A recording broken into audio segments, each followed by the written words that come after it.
DJ is G. The DJ is G. The DJ is G. First, I structured a series of tools, acapella loops, beat loops, and then I took the tracks from my label Under the Radar and I created an on-the-spot remix session using 4 CDJ-2000NXS2s. So everything starts within Rekordbox. You prepare, but you allow yourself to react. What I've done is I've gone through my tracks. I selected a list of ones that I felt would embody the vibe that I wanted to lay down. But I also made it long enough to give me the ability to change things at a moment's notice. For me, organization is extremely important.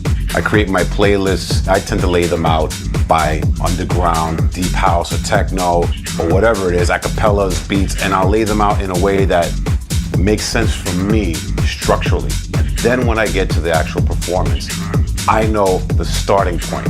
I prepared different loops using different sections of the records. It also allows me a bigger palette of loops.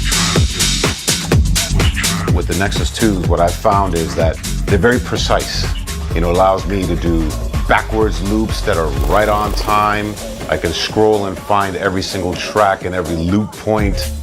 Bank A has 4 hot cues, which allows me to access 4 loops that I created. And then a second bank, which is Bank B, which allows me within the same CDJ to switch over to an additional extended palette within the same 4 CDJ hot cue buttons. I had one acapella that's saying the DJ is G, the DJ is G, and then I switched into the next one which has a delay echo climb that I can then hit the drum roll and start an intro without having to go to another CDJ. DJ is G. The DJ is G.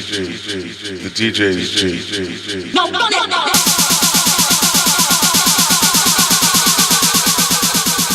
The color effects really work for me, especially with the space effect, as what I'll do is I'll bring that up and it kind of, let's say you have an open hi-hat, it creates this long reverb on the open hi-hat without affecting, let's say, the rest of the track. That tends to be very, very useful when I want to create a bit of dynamic tension within a track, especially if I'm mixing another one in.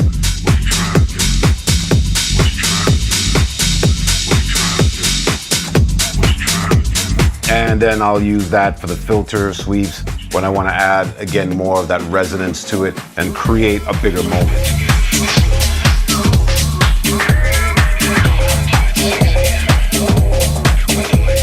With the beat effects, it allows me very quickly to jump to, let's say, quarter note, 3/4 note delays, which I tend to use quite frequently. I tend to use different delays and I'll either use it across the master route or I may actually just use it within one track while I'm mixing to create almost a drum roll but with a different sound.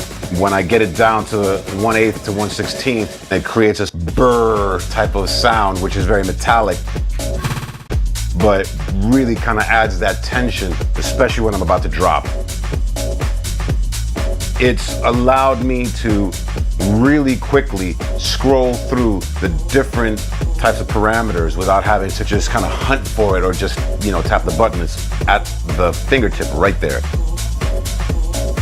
This is primarily useful for me for delays. Like, let's say I want to affect the snare or the hi-hats, but I just want to make sure that the kick still stays constant. I'll take out the low end and then I'll have the kick continuously going, but I'll have that kind of high-end snare or hi-hat roll. Conversely, I may just want the bottom end to create a kick drum roll, in which case I'll just take out the high and the mid and just have the low, and then you've got the mid and highs continuing while I'm bringing in this kind of snare roll on the kick. So it's really allowed me to customize how I do the effects. And when I'm doing the reverb throws, I tend to put it on 100 to get this really huge choir hall, long reverb. And I tend to do that with big breakdowns and to create kind of like this sweeping growth crescendo. And if I want to have it as a very, very bassy one, then I'll leave all the frequencies in. But if I want to, let's say, just make it as a mid-range or high, I'll just cut out the low end. So it's acting like a 3-way crossover.